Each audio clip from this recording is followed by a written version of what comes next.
Hi అండి, నమస్తే. ఈరోజు నేను రాయలసీమలో ఎక్కువగా చేసుకునే పచ్చి అలసందల పులిహోర సింపుల్గా ఎలా చేయాలో మీకు చూపిస్తున్నానండి. నేను 1/2 కేజీ పచ్చి అలసందకాయలు తీసుకొని ఒలిచి కడిగి పక్కన పెట్టుకున్నాను. కారానికి సరిపడా పచ్చిమిరపకాయలు తీసుకోవాలి. టమాటాలు 4 తీసుకున్నానండి చిన్నవి. ఉల్లిపాయలు పెద్ద సైజు 2 తీసుకోవాలి. కూరకు సరిపడా పులుపు, చింతపండు కొద్దిగా తీసుకొని కడిగి పక్కన పెట్టుకోవాలి. వెల్లుల్లిపాయ 1 గడ్డ తీసుకొని పొట్టు తీసి పక్కన పెట్టుకోవాలండి.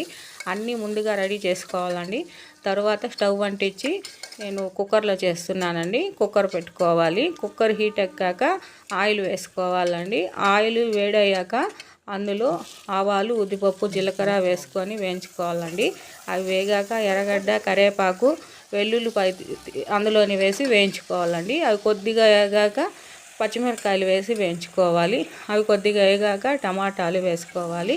అవి కొద్దిగా వేగాక అలసంద గింజలు, కొత్తిమీర, కూరకు సరిపడా పసుపు, ఉప్పు, చింతపండు, అందులోని కొద్దిగా 1/2 స్పూను ధనియాల పొడి వేసి ఎర్రగా వేయించుకోవాలండి పచ్చివాసన పోయేంత వరకు.